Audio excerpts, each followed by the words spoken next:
Hello दोस्तों, तो कैसे हैं आप सभी। मैं हूं मनोज कुमार और आप देख रहे हैं अपना YouTube channel MK study knowledge में आप सभी का स्वागत है। तो चलिए आज इस वीडियो के माध्यम से हम त्रिकोणमिति के कुछ अनुप्रयोग जो चैप्टर 9 10वीं कक्षा के मैथ जो सम एप्लीकेशन ऑफ ट्रिग्नोमेट्री के पार्ट 5 वीडियो है। इसके पहले 4 वीडियो तक बना गया है, यानी पार्ट 1, पार्ट 2 और पार्ट 3 और पार्ट 4 वीडियो करके बनाया जा चुका है। इन सभी वीडियो का लिंक डिस्क्रिप्शन बॉक्स में, आपने नहीं देखा है तो जाकर चेक कर लीजिए। उसके बाद बढ़ते हैं प्रश्न संख्या की ओर।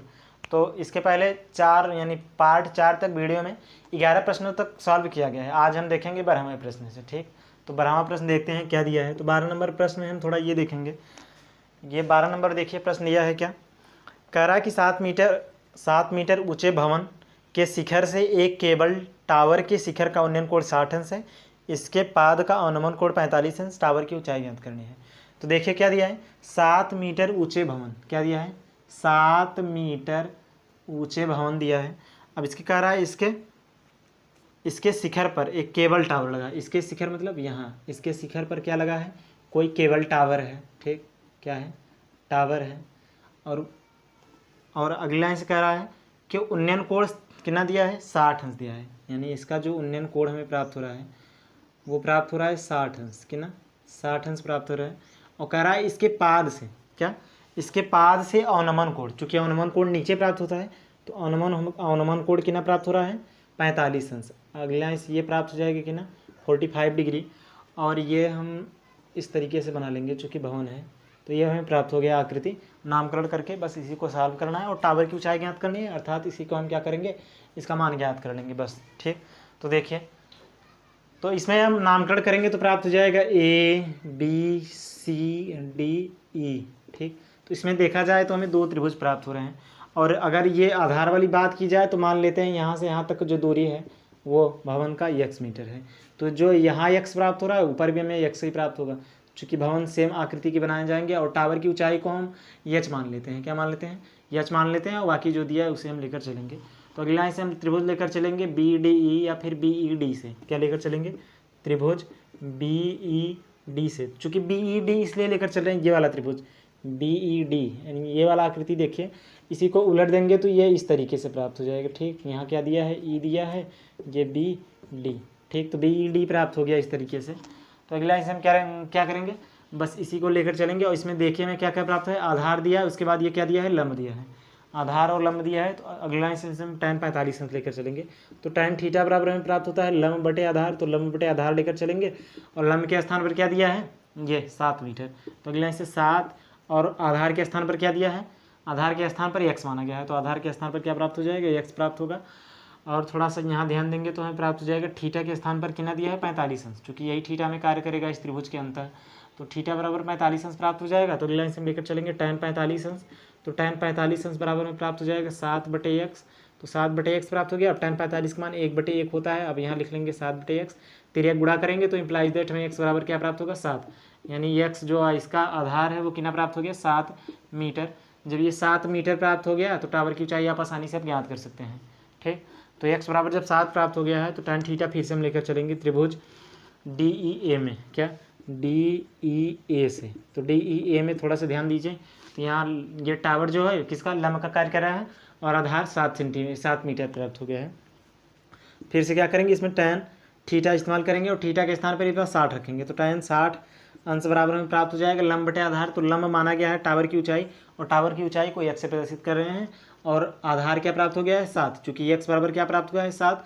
यहाँ x आधार का कार्य कर रहा है तो h/7 प्राप्त हो जाएगा। tan 60 अंश मान √3 होता है, बराबर h/7 प्राप्त हो जाएगा। इसका गुणा यानी इसका इस तरफ करने के पक्षांतर तो गुणा के रूप में प्राप्त हो जाएगा।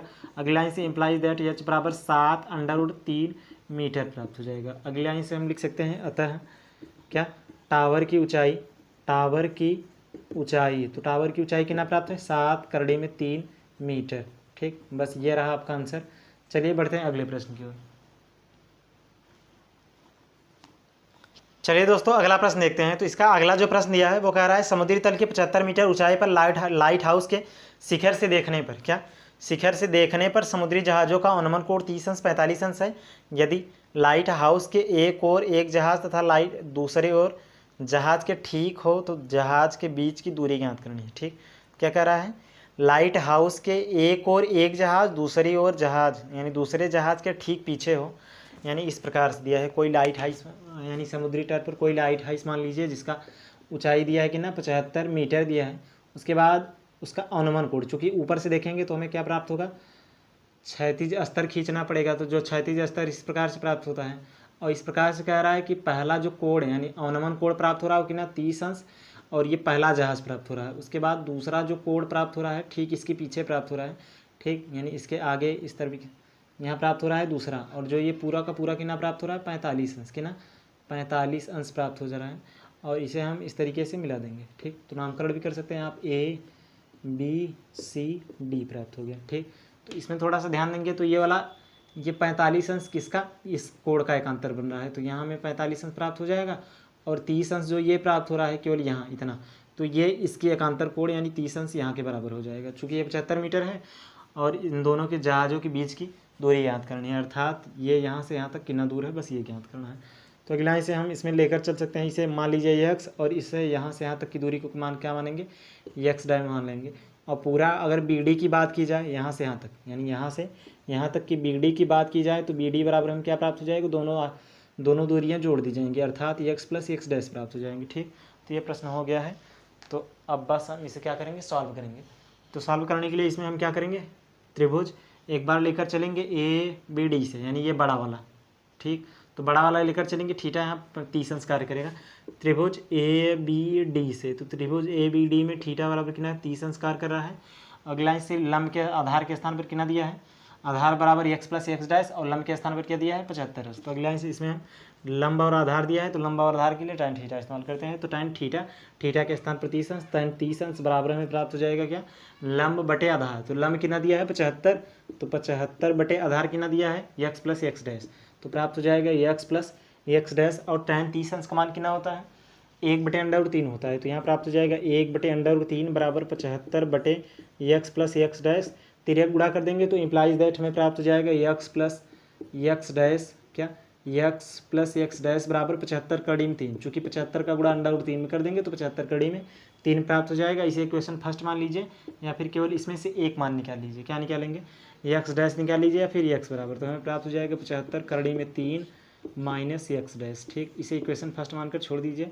बाकी अब त्रिभुज हम लेकर चलेंगे ABC से, क्या लेकर चलेंगे, त्रिभुज ABC से। तो हमें प्राप्त हो जाएगा त्रिभुज ABC से। तो त्रिभुज ABC जब लेंगे तो लंब उतना ही कार्य कर रहा है और आधार कितना करेगा, x डैश कार्य करने लगा, ठीक। तो अगला इसे प्राप्त हो जाएगा tan थीटा, और थीटा के स्थान पर यहाँ क्या इस्तेमाल करना है 45 अंश। तो tan 45 अंश बराबर लंब बटे आधार, तो लंब दिया है 75, आधार कितना दिया है x डैश। अब tan 45 का मान 1 होता है, कितना होता है 1 होता है। तो अगला इसे प्राप्त हो जाएगा 75 बटे x डैश। अब तिर्यक गुणा कर देंगे तो हमें प्राप्त हो जाएगा x डैश बराबर 75। अब x डैश का मान क्या रखेंगे, समीकरण 1 में रखने पर, x डैश का मान समीकरण 1 से। तो समीकरण 1 में जब रखेंगे हम तो हमें समीकरण 1 क्या दिया है, x बराबर 75 √3 माइनस 75, चूँकि x डैश के स्थान पर क्या रखेंगे 75, यहाँ से प्राप्त हुआ है। तो अगला इस देखिए x बराबर, इसमें हम 75 कामन लेंगे, तो 75 कामन लेंगे तो प्राप्त हो जाएगा √3 माइनस 1।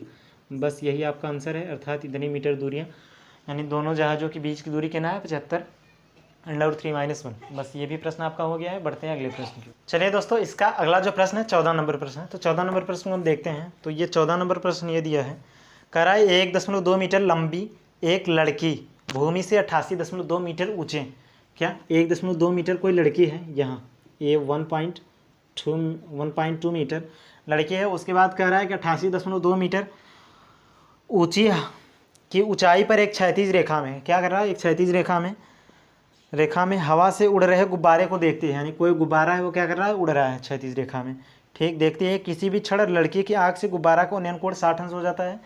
तो क्या करता है, पहले तो किसी क्षण 60 अंश होता है, तो ये प्राप्त हो गया हमें 60 अंश। उसके बाद कह रही है कि आगे 60 अंश होता है, कुछ समय बाद उन्नयन कोण घटकर 30 अंश हो जाता है, यानी कुछ समय जो इसका उन्नयन कोण है वो घटकर कितना हो जा रहा है 30 अंश। तो हमें यहाँ प्राप्त हो जाएगा 30 अंश। और आगे हमें प्राप्त हो रहा है कुछ समय बाद उन्नयन कोण घटकर 30 अंश हो जाता है, आकृति 9.13 में, यानी ये आपके बुक में दिया है आकृति पहले से ही, ठीक। तो अगले लाइन से इस अंतराल के दौरान गुब्बारे द्वारा तय की गई दूरी को ज्ञात करना है, अर्थात गुब्बारा यहाँ से चलकर यहाँ कितनी दूर यानी कितना समय लगाता है, बस ये ज्ञात करना है। तो इस दूरी को हम मान लेते हैं x, क्या मानेंगे यक्स मान लेते हैं। तो इस दूरी को यक्स मान लेंगे और यहाँ से यहाँ तक की दूरी को हम क्या मानेंगे, यक्स डैश मानेंगे। क्या मानेंगे, यक्स डैश मानेंगे। और टोटल दूरी की बात की जाए यहाँ से यहाँ तक की, तो हमें क्या प्राप्त हो जाएगा, यक्स में यक्स जोड़ देंगे तो यार हमें प्राप्त हो जाएगा यक्स प्लस यक्स डैश। ठीक, तो इसमें दो हमें त्रिभुज प्राप्त हो रहे हैं।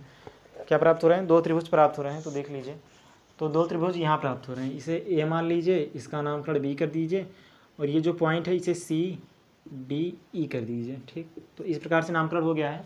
तो हम त्रिभुज लेकर चलेंगे। त्रिभुज पहले बड़ा वाला लेकर चलेंगे। क्या लेकर चलेंगे, बड़ा वाला त्रिभुज लेकर चलेंगे। तो बड़ा वाला त्रिभुज कहाँ है, ए बी सी है। क्या है, ए बी सी है। तो हम त्रिभुज ए बी सी कहाँ है, ए बी सी, सी यहाँ है। तो ये पूरा आधार कार्य करेगा और लंब कितना करेगा, इतना करेगा।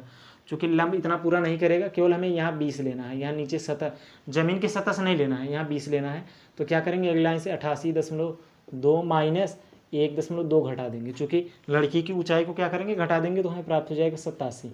ठीक, तो अब हम क्या करेंगे, इसके स्थान पर 87 यूज करेंगे। ठीक, 82.8 मीटर नहीं यूज करने वाले, हम केवल 87 इस्तेमाल करेंगे।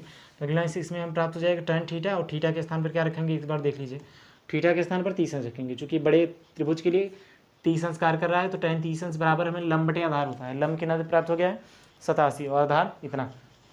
तो अगली लाइन से हम लिखेंगे 87 बटे आधार के स्थान पर कितना प्राप्त है, एक्स प्लस एक्स डैश। तो एक्स प्लस एक्स डैश प्राप्त हो जाएगा। tan 30 अंश का मान होता है 1/√3, और बराबर हमें इक्वल यहाँ प्राप्त होगा 87 बटे एक्स प्लस एक्स डैश।